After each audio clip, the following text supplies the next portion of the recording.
It's the new year. I have been making resolutions, but I think my favorite thing, instead of making New Year's resolutions, I don't know if you've seen this, it's like ins for Yeah. 2025 and outs for 2025.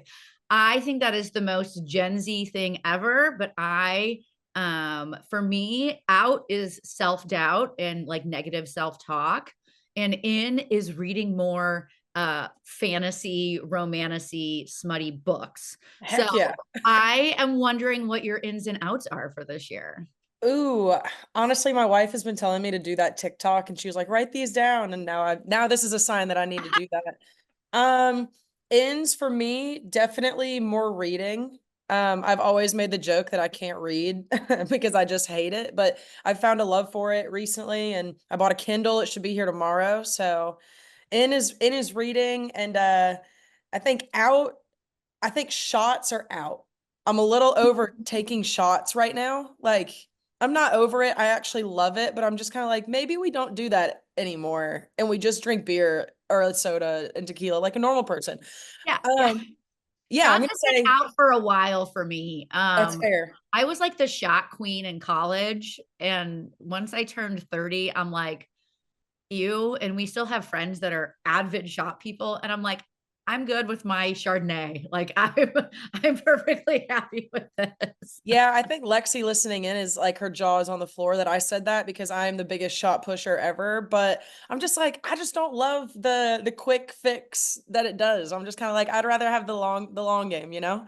I So think for me, it's the PTSD, and this is aging me a little bit. You know, I was in college in the early 2010s, and it was the plastic bottles of Burnett's and Pinnacle yep. that that my sorority house had every flavor ever, and the fact that it was in a plastic bottle, I think it just, like, ruined shots for me for, Yeah.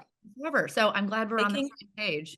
taking a shot of Burnett's right now, that just sounds brutal. That Those sounds hot brutal. candy Burnett's, baby. Nope. I know Burnett's was a staple in our culture too back then, but yeah, I think those are my superficial ins and outs. And yeah, I think my I'm gonna start trying to take everything day by day and not look at the big picture. You know, like there's no reason to look at the top of the hill. You just gotta like climb the mountain kind of thing. And so that's in.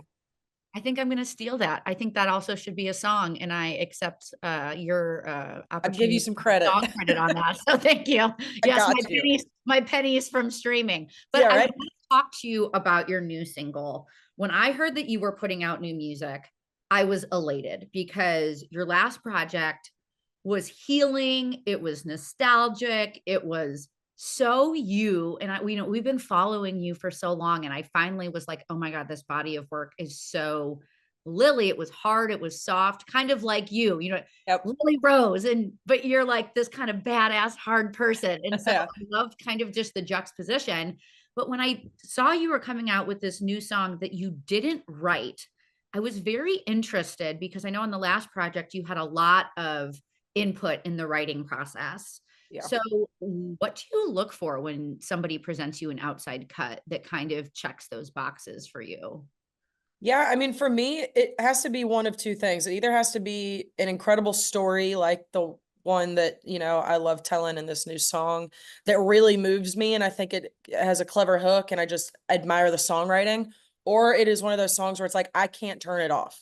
And most of the time that's going to be the up tempo like a song I Don't Smoke as an outside song where I was like I can't turn this song off. That's a great sign. I even use that for my own like when it comes to my own batch of songs that I have. It's like, which ones are the ones that I'm listening to my own stuff, which that never happens.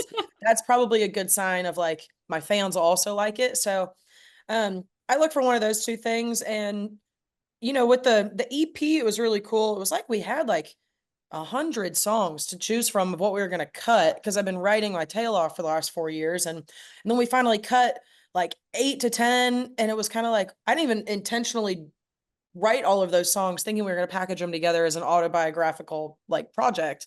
But it was kind of like, yeah, we should do this. And so we did it and it was really cool and really dope to just tell my story and talk about where I'm at in my life right now at the age of 31. And that Woo! was all fun and games, but yeah, I know, right? And but then, on the other hand, I also just love writing a good song. So, we just put out Even After Everything. It's a breakup song that's about that relationship where it's just like so hot that it's like you guys fight all the time, but you still come back together. And that has nothing to do with my life. So it was kind of cool to release Good. that. I'm glad to hear that. I was like, oh no. Oh no.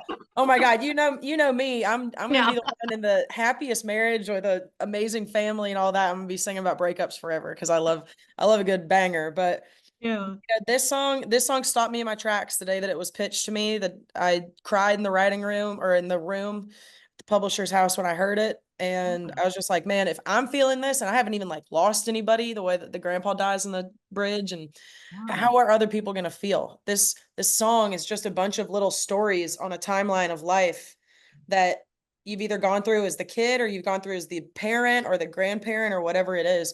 So I just knew I connected with it so deeply that I was blown away they were even pitching it to me. I was like, what are you doing? This should be for Morgan Wallen or like Luke Bryan or somebody. This is No, crazy. it's for Lily Rose. This is And that's what perfect. they said. And I beyond honored of that. So when I say that this is one of my favorite songs I've ever gotten to record, and when I got the mix back, like it is truly one of my favorites. So I just feel so grateful that we're putting it out like as quickly as we are. I think what I've always loved Villain. Villain still gets played. We play it at our gym. My personal trainer will be like, okay, what's the finisher cardio song? And I'm like, Villain. They're like, no, it's too slow. I'm like, no, it's perfect. Let's go. And so you are proudly played in Chicago gyms. So Let's yeah, go. but I loved my favorite off of the EP was Back Pew. And I kind of feel like you're leaning kind of into more of these, as much as we know, I love a banger from you and you love a Yeah. banger from you. I feel like you're really leaning into these kind of traditional, timeline story based things. So was that initially what kind of caught you when you played that and got so emotional in the publisher's house? I know when the song was sent to me, that was my initial reaction, was like, oh wow, I've been there. Oh wow, I'm going through this like as we speak. So kind of leaning into those more personal songs, is that something that you're hoping to do here moving forward? Yeah, when I'm writing a song, it's just kind of like, how can we pull from my life while also trying to be as like vast as we can to hit other people's emotions and stories. But yeah, when I heard the song, I was just like, this is unreal. Like this thing is making me feel so much. And I haven't lost, I mean, like my only grandparent I've ever known is still alive. I haven't even gone through that, and I haven't gone through a crazy loss like that in like a decade. And I felt that. I was like, what about the people that have gone through this before? What are they going to feel?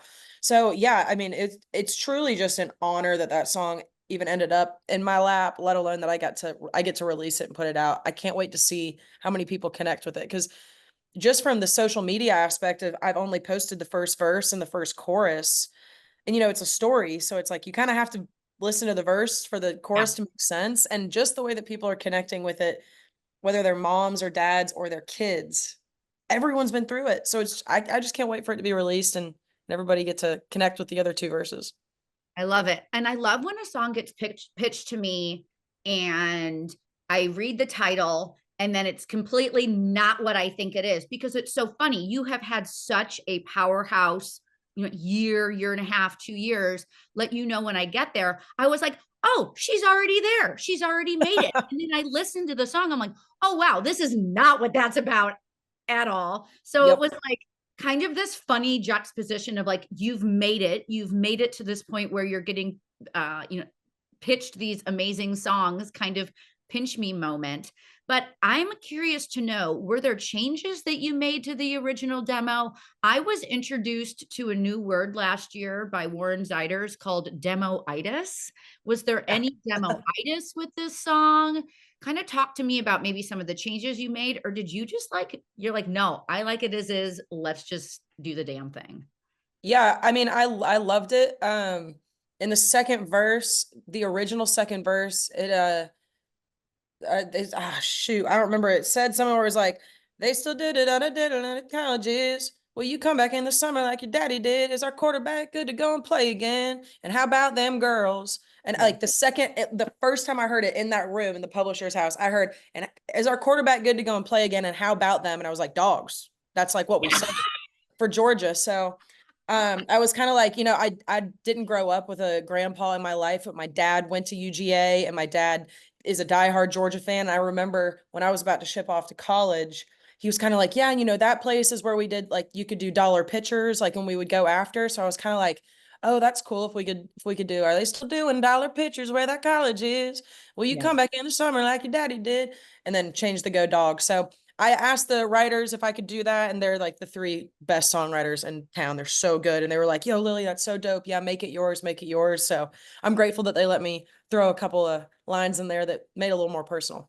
I know. I love it. And I wanted to ask you, how do you feel about the season this year? Oh, I knew that was going to be a tough oh. thing, but I had to bring it up. I should be in Miami right now, walking into the game that's about to kick off in 3.5 hours, but my dog's lost, so I'm not there. It was a Oh, no. great, I know. What a bummer. I'm here for the snowstorm instead, which I'm kind of pumped about. But no, I mean, I wish the dogs could have gotten their shit together a little bit, but trusting Kirby and transfer portal is treating us well. So next year, Yeah. on to the Yeah. next, and I hope I'm a hook 'em. We beat them twice. Now I need them to win the Natty. So Yeah. Hey, you know what? We are the same way. Our cousins have gone everywhere. So we have a big SEC rivalry in our family. yeah, Bourbon has been bet the past couple of weeks. yep. But I want to talk to you about why this is the perfect song for you. And I know you've kind of hinted at it, but you have given us such range over the past year and a half. And I feel like when you heard this song, why were you like, oh, this has Lily Rose written all over it? Yeah, it was definitely one of those where I knew I was moved by it. So it was like when people pitch you a song, you're kind of like, yeah, can I actually hold that? It Yeah. doesn't mean that I'm going to cut it, but like, can I just hold it? And I like to sit with them. And the more that I listen to it, I'm such a massive Wallen fan. I just love the tone in his voice and the melodies and, like a sand in my boots, especially some of the ballads he does that I love singing and I love covering. This song kind of reminded me of that. And I was like, I think it's going to give my voice an opportunity to do something we haven't done yet, which is just like really long notes and holding it out. And it doesn't go way up, there's no falsetto, there's no nothing. And, the second that I like figured out what key I wanted to sing it in, it was just one of those songs that every time I passed my office with my guitar, I had to stop and I had to sing this song. And that's just a sign to me where it's just kind of like, not only do we need to cut this and release it, but it's going to be one of my favorites. So yeah, it's cool. I feel like vocally it's something that I haven't gotten to do yet. And it's one of my favorite things to do with my voice. So I'm pumped about it. I love how you can always read my mind because the next question I have here is this is something vocally I have not heard from you. And so, did you feel like the song required that from you, or were you like, I want to do something different for this song?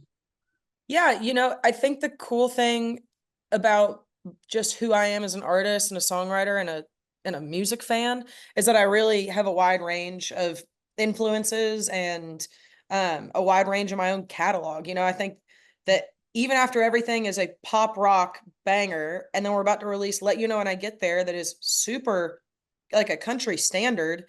And then the song we have coming after that is the poppiest song I'll ever put out, kind of thing. So it's just really fun to be in this era of we're just going to keep making music that feels like Lily, and the song kind of dictates where that goes and the story and the melody. It was just like, I just know that I'm going to love singing this song, and it's country, and we're not forcing it, like that's, I think my favorite part about it is I would be lying if I told you that I have songs in my catalog that I haven't had to like force a little bit of country production on it to make sure it stays within the genre or whatever it is. And this song just kind of spoke for itself. And I'm just really excited with this next chapter. I'm, kind of in charge of my own releases now and as an independent artist. And I'm just really pumped to continue to just make songs the way that I want to make them. And if it's within the genre or it's out of the genre, it is what it is. But this one is country gold. I love it. I loved that there was a little bit of Georgia twang in there, but it was like Georgia twang Lily's way. So I thoroughly appreciated Oh, it. thank You're listening to All